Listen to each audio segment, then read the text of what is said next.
My name is Maren Hartley, and I'm 31 years old.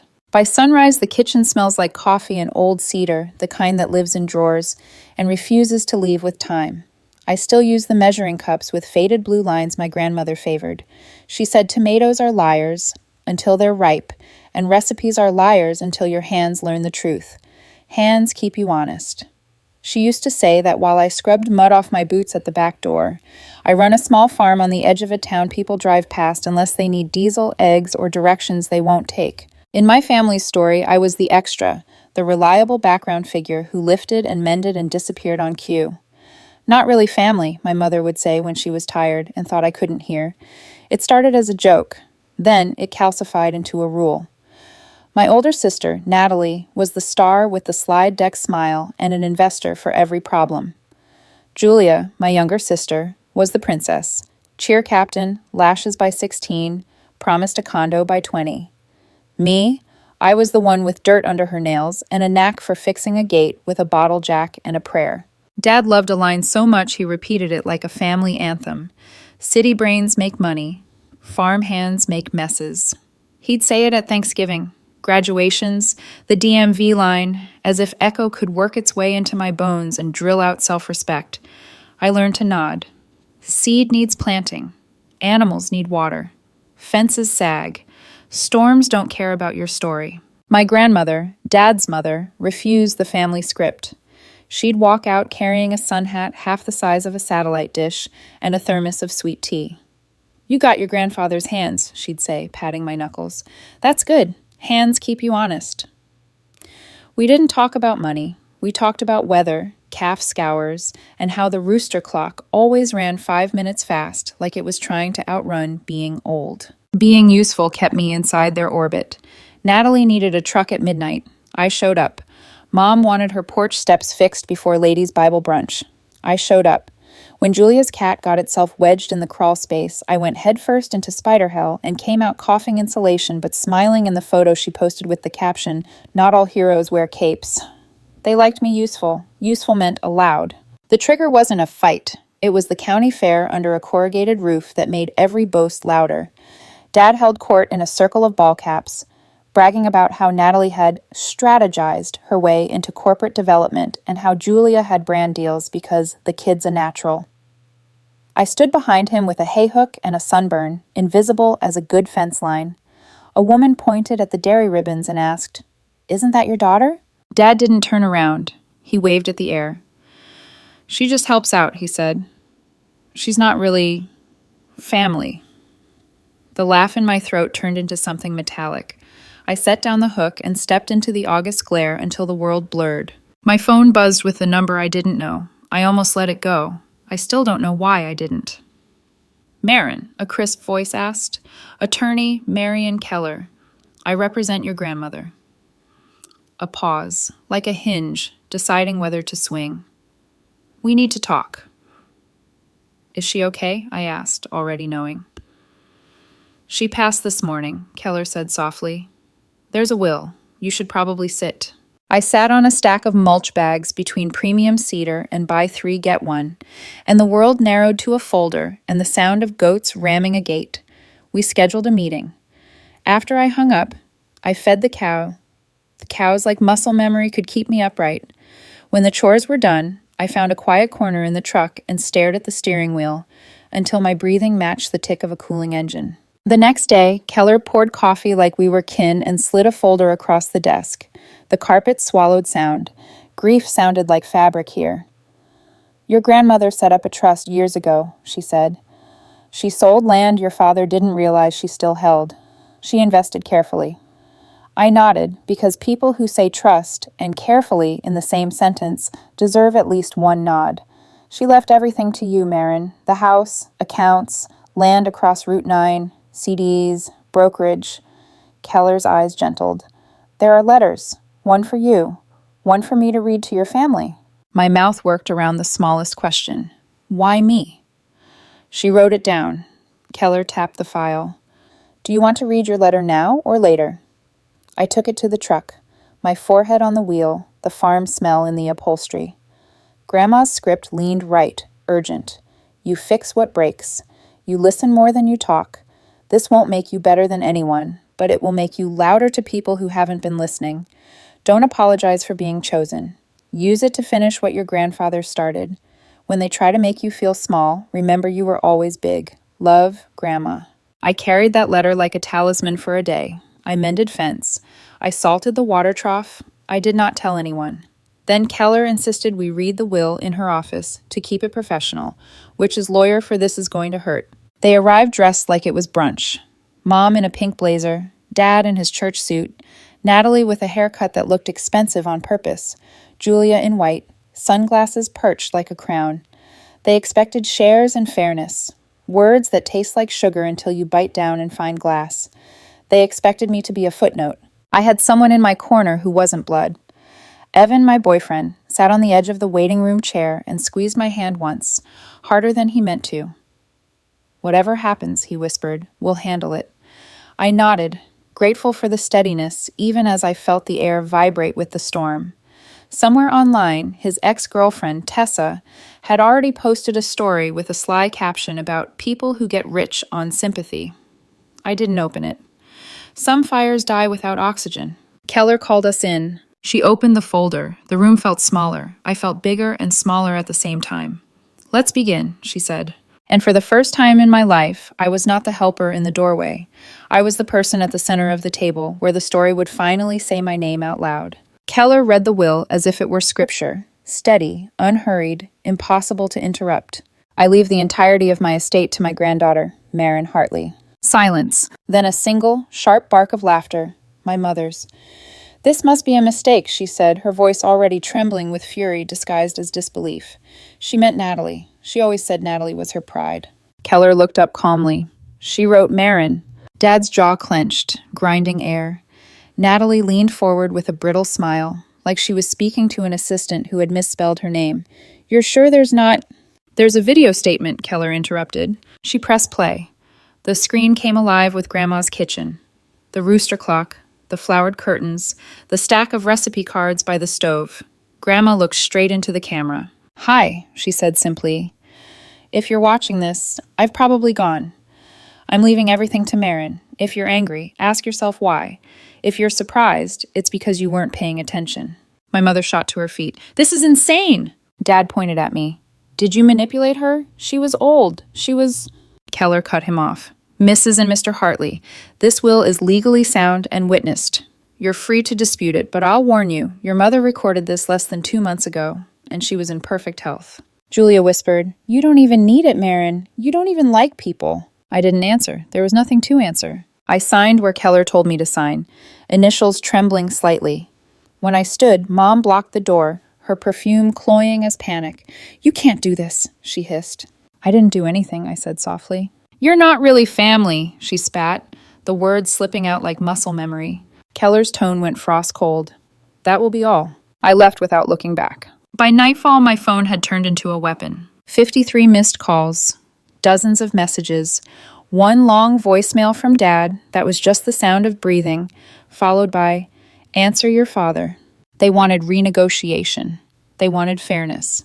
They said Grandma had owed the family. Natalie texted, Don't let greed ruin you. Be mature. Split it evenly. Julia DM'd, Cash is low-key ours. You know that, right? Mom texted, You used her. She was lonely. You always were a taker. I didn't reply. That night, Evan brought takeout and found me on the porch steps, scrolling through unread messages. You look like you're reading autopsy results, he murmured, sitting beside me. I let out a dry laugh. Feels about right. He hesitated, then said, You know they're not going to stop, right? Not until you draw a line they can't cross. I already did, I whispered. It's in black and white. Days blurred into chores. Fences, feed, bills, silence. Then an envelope arrived. Heavy paper, county seal, complaint for undue influence, interference with expected inheritance, and conversion of family assets. They were suing me. I read the first line 3 times. My hands went cold, then hot. The cows chewed, oblivious, the sky bleeding into a stormy bruise over the horizon. I called Keller. My voice was steady. My fingers weren't. They'll lose, she said, but we'll have to play the game. Okay. And Maren? Yeah? Don't talk to them without me. They didn't like that. The next day, Mom left a voicemail so calm it made my stomach twist. "We just want what's right," she said. "You know you're not really one of us." Old line, new venom. Natalie posted on LinkedIn of all places. "Integrity is doing what's right, even when greed tempts your bloodline." Julia shared it on her story with a heart emoji. Evan saw it before I did. "You can block them," he said. I stared at the phone. "You can't block DNA." Weeks passed. Lawyers filed things. My name appeared on documents with words like defendant and plaintiff, words that made my stomach drop, even though Keller kept saying, "We'll win." Then came a night when Evan found me in the barn at midnight, sitting on a hay bale with Grandma's letter in my hands. "She'd hate this," I said quietly. "She wanted peace." "She wanted fairness," he said. "Peace comes after that." His voice cracked when he added, "Don't let them make you small again." I folded the letter, tucked it into my jacket pocket, and nodded. The storm was already rolling in, and this time I wasn't leaving the gate open. The courthouse smelled like paper and polish, that cold scent of bureaucracy, where every sound echoes longer than it should. I wore a clean shirt, jeans dark enough to pass for formal, and my grandmother's locket, small armor against a family determined to rewrite history. Keller had warned me, "Keep your answers short. Look at the judge, not your mother. Don't win hearts, win facts." I nodded because facts were all I had left. When we entered, my parents were already there. Mom in pearls that flashed like warning lights. Dad with his shoulders squared as if he could intimidate the law itself. Natalie crossed her legs with the confidence of someone who thought money was birthright, not math. Julia looked like she'd been coached on how to cry prettily. The judge shuffled papers, adjusted his glasses, then glanced up. "Wait," he said, eyebrows knitting. "The charges are against you?" "Yes, Your Honor," Keller replied smoothly. He looked from the complaint to my parents, then back to me. "Your daughter allegedly coerced her grandmother into leaving her the estate?" "She isolated her," Mom blurted. "Took advantage." The judge sighed. "We'll see the evidence." I took the stand first. The opposing lawyer, sharp suit, sharper tone, tried to make farm work sound like crime. "How often were you alone with your grandmother?" "Most days," I said. "She liked to sit with the cows." "What did you discuss?" "Feed, weather, neighbors' dogs." "Did she ever offer you money?" "Once," I said, "for a tractor part. I told her no. She bought it anyway." The lawyer's eyebrows rose. "So, she gave you money despite refusal. Interesting." "She left the receipt in my glove box," I said. "She liked paper trails." The courtroom chuckled. Even the judge's mouth twitched. The lawyer's eyes narrowed. "Isn't it true you were struggling financially?" "I needed a new head gasket," I said. "I had a payment plan." "And then she died and left you everything. Convenient, isn't it?" I met the judge's eyes. I'd rather she hadn't died. The air shifted. The lawyer sat down. Keller stood next, calm and deliberate. "Did you ever ask your grandmother to change her will?" "No." "Did you know she had a trust?" "No." "What did she talk about most?" "Her husband, pie crust, and how good soil doesn't lie." A ripple of laughter again. Keller let it land before continuing. "Thank you, Ms. Hartley." Then came the witnesses. Pastor Lane, small and steady, carried a notebook filled with neat cursive. "She told me for 2 years she planned to leave everything to Marin," she said. "Said, that girl fixes what breaks." She glanced toward my mother. She also said she didn't trust her son and daughter-in-law. They kept suggesting she gift things early. Mom stiffened. "We were helping," she said under her breath. Next came Tom Riley, the farm supply owner. "That woman haggled like she was born doing it," he said with a smile. "Paid every bill herself." The mail carrier testified she still walked 2 miles a day. The banker confirmed the trust's creation date long before any supposed influence. Each statement was a brick. Together, they built a wall. Then Mom took the stand. She started crying before she sat down. "We're a close family," she said, voice trembling. "We've always shared everything." "Finish that sentence," the judge said. She swallowed. "Except her." Keller's tone sharpened. "Mrs. Hartley, you texted your daughter twice in the month before the will reading, saying, quote, 'You're not really family.' Do you deny that?" Mom blinked fast. "That was a figure of speech." Keller slid another paper forward. "You also sent her a spreadsheet titled, 'Fair Split,' with percentages next to your children's names, 0 next to hers. Did you think she was part of your family when you made that?" Silence. The judge leaned back. "Is there any evidence of coercion, Mrs. Hartley?" Mom's jaw twitched. "She's cunning." The judge's tone was dry. Being competent is not coercion. We broke for lunch. I sat on a hallway bench, chewing a granola bar because sandwiches felt too optimistic. Evan sat beside me, silent until he said, "Your mom's losing the performance." "It's not a performance to her," I said quietly. "It's the truth she rehearsed so long she forgot it's fiction." Keller returned, eyes bright. "We're almost done. One more witness, then closing." Back inside, Mom's lawyer gave a speech about legacy and fairness. Keller's rebuttal lasted less than 30 seconds. "Your Honor," she said, voice even, "the law is clear. The will speaks for itself." The judge looked at my family, then at me. His decision landed like a door closing. Complaint dismissed. The sound Mom made was halfway between a gasp and a growl. Dad's face went red, then gray. Natalie stared at the floor like it had betrayed her. Julia reached for her phone. I stood, heart beating slow and steady. "This isn't about revenge," I said softly. "It's about closure. You'd think dismissal would calm things down. It didn't. The war just changed platforms." Natalie posted a long reflection about betrayal and those who exploit kindness. Julia shared a Bible verse about greed. Mom started telling neighbors that Grandma had been confused. People I'd grown up with stopped waving at the feed store. Others whispered, "Good for you, like winning against your own parents was a sport." I ignored them. I fixed fences, I fed animals, I breathed. And when I had enough strength to look at Grandma's house, my house, I started making lists. Replace the roof, refinish the floors, keep her measuring cups exactly where they were. Evan helped paint the porch. One evening, he looked at me over the brush. "You're quiet," he said. "I'm building something," I answered. "You can't build and talk at the same time." He smiled. "You're your grandmother's girl." I smiled back, but part of me still ached, because being chosen had come with losing everyone else. The quiet after a court battle isn't really quiet. It's like standing in a field after lightning. Everything still hums, just softer. Weeks passed. The family didn't call, didn't show up, but the silence was heavy enough to make the air taste metallic. Then, one morning, the mail truck left a certified envelope on my gate. "Notice of appeal." I laughed, one sharp, startled sound. "Of course." Keller called before I could even reach her. "Don't panic," she said. "They're trying to drag this out, hoping you'll cave." "How long?" "Long enough to wear you down." "I won't." "I know," she said, "but they don't." 2 weeks later, the appeal collapsed under its own weight. Procedural errors, sloppy filings, impatience disguised as strategy. The judge dismissed it with a memo that read more like a sigh than a verdict. Mom posted a photo of a Bible with the caption, "In God's timing." Natalie added, "Some people forget where they came from." Julia liked both. I turned off my phone and fixed a stuck gate hinge. The world went on. Winter came early. Frost traced silver lace across the barn roof. I spent mornings walking the fence line with Buddy. Grandma's mutt, who looked like 3 breeds, gave up halfway. I rebuilt what time and storms had bent. Slats, wire, boundaries. Boundaries are strange things. You build them for safety and then realize they're also for peace. One afternoon, as the sun thinned behind the trees, I saw a white SUV pull up to the gate. Mom stepped out wearing wedge sandals that didn't belong anywhere near mud. She rested her manicured hands on the top rail like a preacher about to deliver a sermon. I didn't move from my side. "You're doing this to punish me," she said.